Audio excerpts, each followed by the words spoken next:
How do you create safe space for yourself? Beats the fuck out of me. This is Reid from readaboutsex.com. Cathy from TheIntimacyDojo.com. I swore right at the beginning of the video. I know. Fuck! Oh! Did it again. Right. How do you create safe space?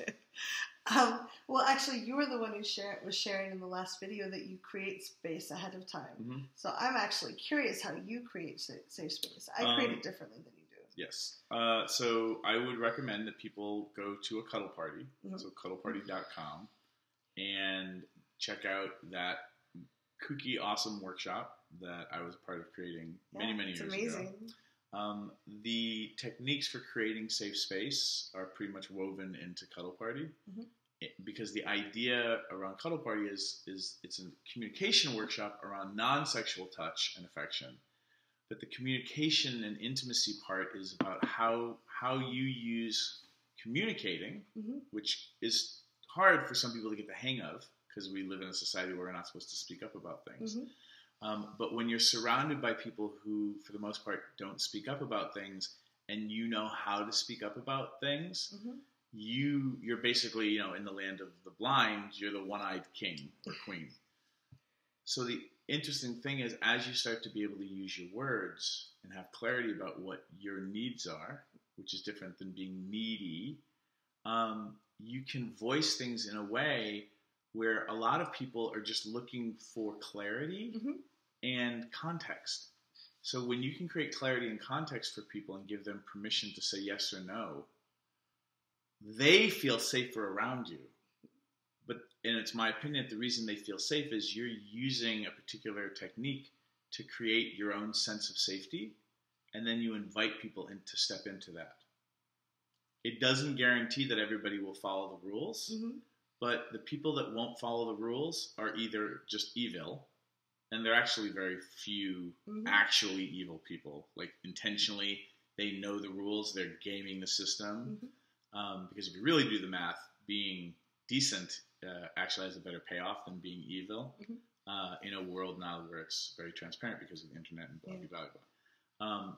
But then some people are just clunky at following rules you create, which often means if you like them, they will get better very quickly at being clunky. And it's also okay for you to disinvite people from the safety that you create.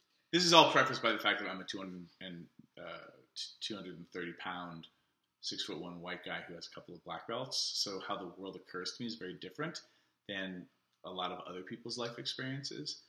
But these tools seem to work really well for people, and there have been tens of thousands of people who've gotten these tools from Cuddle Party over the years. Yeah, I run Cuddle Parties, and I was really nervous at first, and most of the time, if you explain really clearly, that's the whole point, is you're just defining the space and the rules.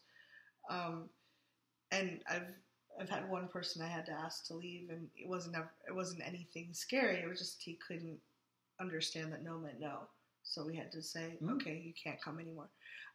But when I'm walking around in the world, it's different for me. It occurs as different for me when I'm in a group of people and I have my caddies and some people I know, and we've all agreed on these rules, versus when I'm walking around in the outside world and people aren't necessarily looking to follow my agreements. Like, I'm not leading that per se. They haven't opted in. And there are people that are it's not so much the evil people I worry about as the people that are so hungry or so frustrated that they're lashing out of that pain. So you used to be a lifeguard when you were younger. How do you deal with people who lash out as a lifeguard? Well, you don't put yourself in danger, first of all. The first rule of lifeguarding or any rescue is don't add to the body count. So you try to rescue them without getting in the water first. You have the hook, you have a towel, you try to lure them to the side, and then if you can't, you get in the water and you try to, again, rescue them without putting yourself at risk, because they will climb over you and drown you if they can. And then you have skills to get out if they do that. So having that permission to not have to save somebody because you don't want to add to the body count, did that make being a lifeguard feel safer? Yeah. Whereas if I'm sharing vulnerably and I'm getting close to someone. So we started talking about this because we were talking about sharing vulnerably or when to share stuff. So for me, I'm going to test people a little bit first before I open up the really big things. Yeah, that's fine. Before I get close enough so they can grab me and pull me under. Well, the other question around sharing vulnerably, since we're having a conversation about emotional safety there, not necessarily physical safety, what's the fear that the things you're sharing? What is the fear that you have of them misusing it? What would that look like? We're not respecting the vulnerability. So again, some of this may not be likely to happen, but I have a fear of it because I have been assaulted. There's one, I actually did have a date that got so angry at me, I was afraid he was going to hurt me.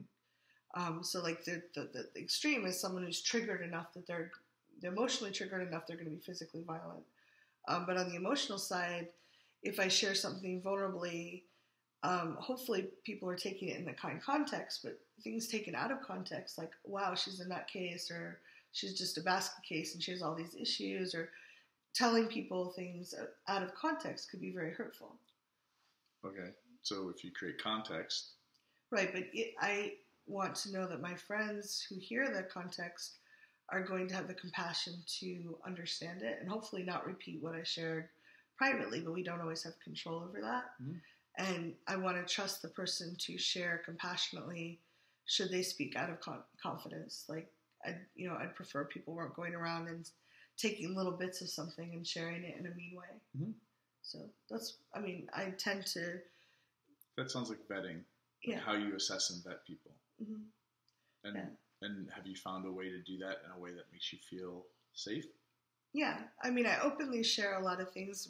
We share a lot on these videos, and I'm like that with my friends. But I do have...